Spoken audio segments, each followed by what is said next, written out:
Nous, les parents, là, nous devons apprendre à être patients avec nos enfants.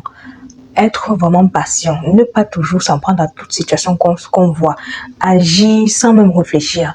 Parce que parfois, notre acte là peut détruire l'enfant, détruire l'avenir de notre enfant, nous détruire nous-mêmes et nous porter vraiment à nous détruire anyway. Apprenons vraiment, avant d'agir là, de réfléchir, de laisser les choses se passer, d'attendre avant de faire le pas, pour ne pas se retrouver vraiment dans les problèmes. Générique.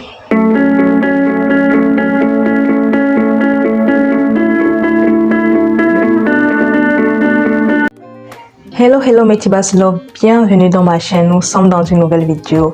Dans cette chaîne, on parle du bien-être mental, physique, émotionnel et aussi financier. Oui, si vous êtes nouveau, je vous souhaite la bienvenue dans notre communauté. Asseyez-vous, prenez une tasse de thé et je vous envoie des ondes positives. Et pour vous les anciens, bienvenue, on est la famille.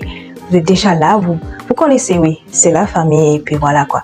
Alors, dans cette vidéo, je veux parler du bien-être mental. Comme je vous ai dit, cette chaîne, on parle du bien-être mental, physique, émotionnel, financier, oui, parce que toutes ces choses, on en a besoin. Aujourd'hui, on parle du bien-être mental parce que tout cela fait partie du bien-être. On ne prend pas seulement soin de nous ici, on ne prend pas seulement soin de nous physiquement, mais aussi mentalement, émotionnellement, en tous sens, ok?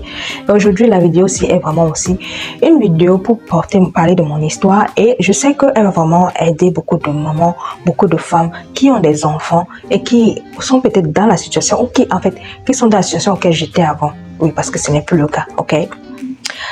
Alors, l'histoire, le truc est ceci. Bon, moi, je le dis aujourd'hui, j'ai une fille qui a presque 5 ans.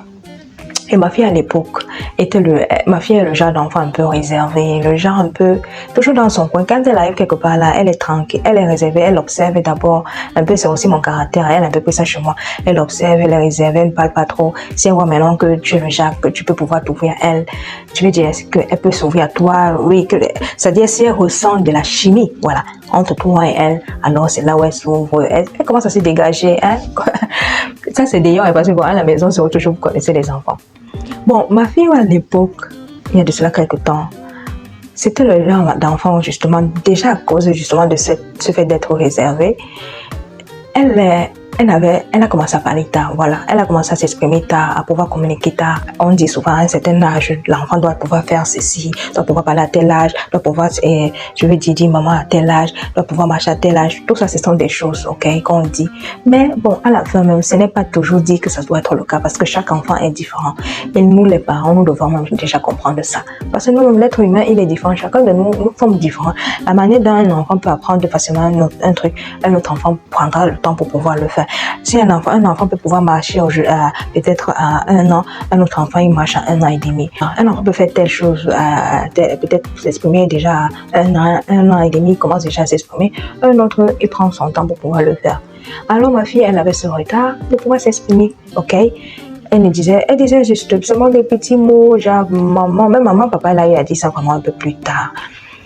Et les autres choses, bon, elle parlait comme ça, elle disait un peu des mots comme ça.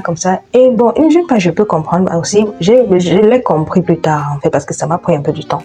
Je l'ai compris plus tard parce que je me suis dit, ah oui, c'est vrai, d'autres enfants aussi en même temps, ils sont à la crèche et toi au milieu de d'autres enfants. Vous savez, les enfants entre eux, la communication est plus fluide. Rapidement, ils apprennent entre eux, ils communiquent entre eux, et ils ont le moyen de pouvoir se communiquer. Je le vois aujourd'hui entre ma fille et mon fils. Quand ils communiquent là, ils s'expriment, ils bavarent mon fils apprend beaucoup de choses derrière ma fille. Alors que ma fille, elle, à l'époque, elle était à la maison avec moi parce que bon, là où je vis, le pays là aujourd'hui, en fait, beaucoup de personnes pouvaient tenir leurs enfants à la maison et prendre soin d'eux parce que les crèches ici, ça coûte énormément cher. Donc, les gens, quand ils réfléchissent, je vais aller payer 1 000 $ pour la crèche. C'est pas mieux, je reste à la maison, je prends soin de mon enfant et plus tard, quand l'enfant grandit, je vais travailler. Donc, c'est ce que les gens font. Donc, c'est ce que j'ai justement fait. J'ai pris soin de, j'étais à la maison avec elle. Donc, ce qui fait qu'elle n'était pas au milieu de d'autres enfants. Ça, j'ai pas pensé à ça au départ. Ok? Mais je me faisais tellement d'idées. Je me fatiguais, je me prenais la tête à dire, ouais, c'est pas que l'enfant, si elle a un problème, c'est pas qu'elle est malade, c'est pas que. Et c'est comme ça que j'ai commencé à penser à dire quoi.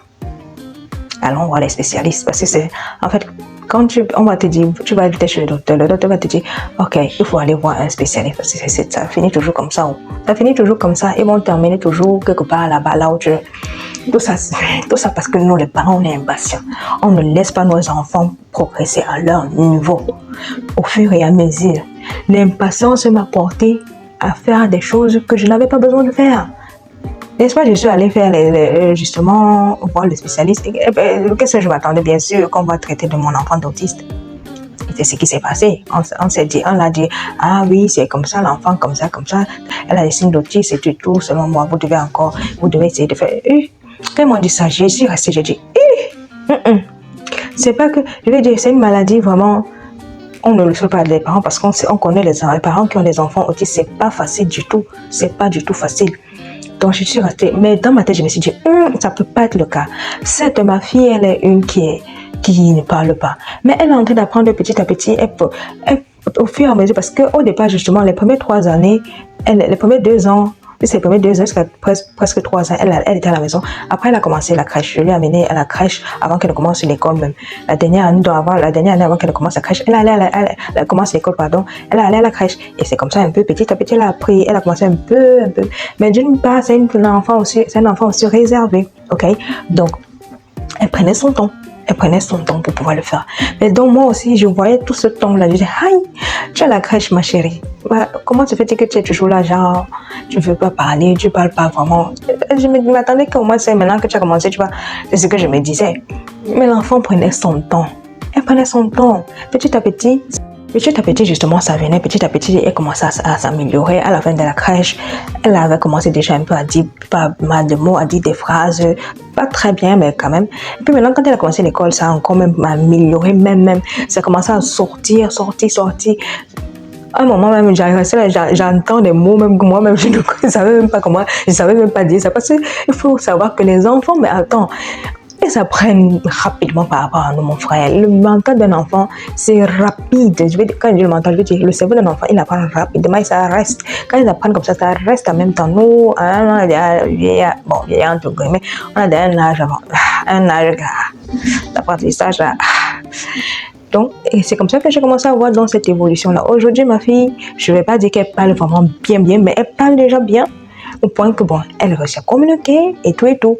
Mais elle a juste un seul problème, c'est que quoi, elle est un peu réservée comme un enfant. Et donc, quand elle arrive dans un endroit là où elle ne connaît pas les gens, elle prend son temps, OK? Et après, quand elle s'ouvre là, ouf, ça sort, ça passe, ça ne finit pas. Ça, c'est pour dire que quoi?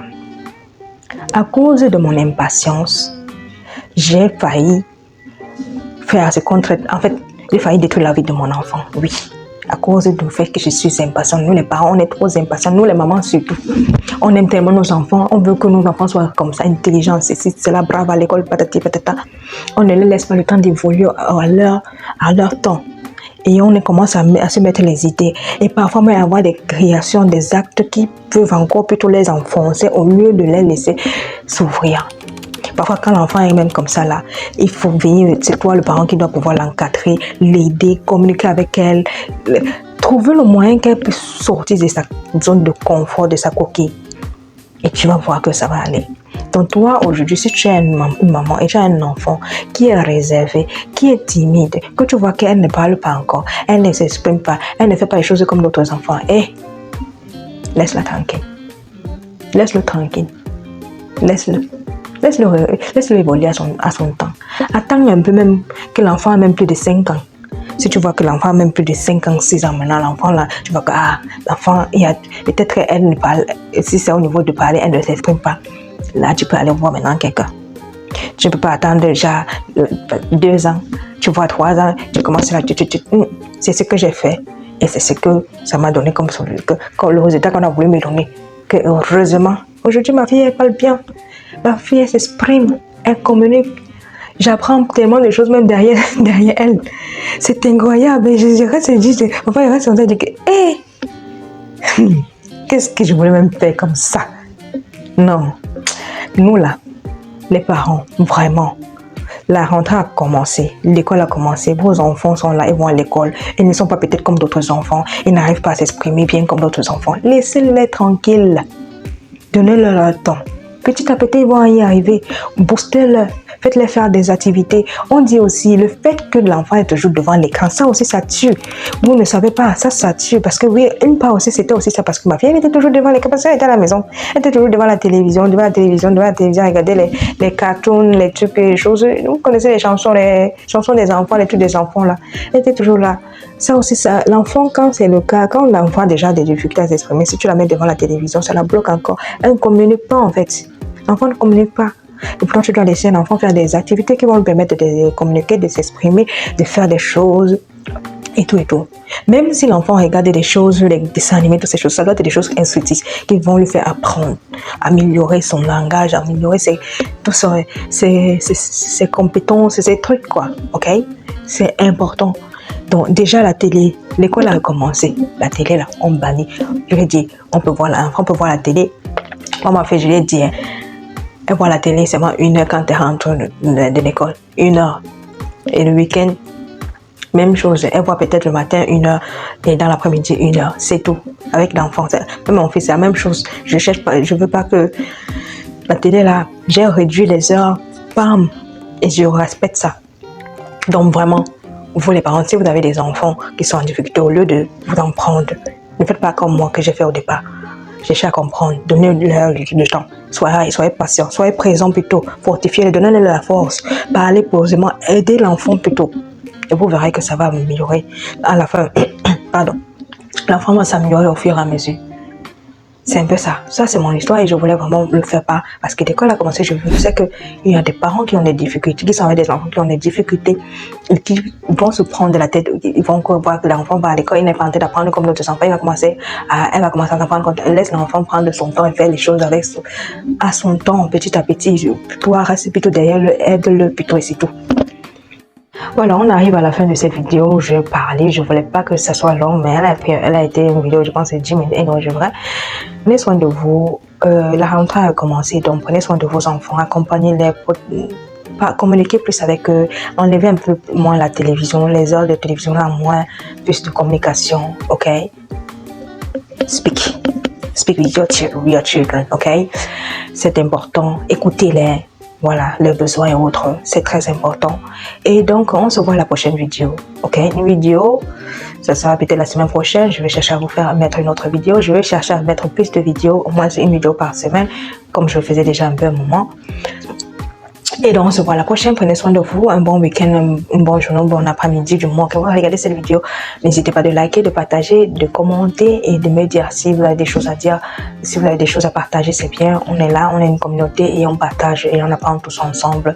Et c'est un peu ça. Prenez soin de vous.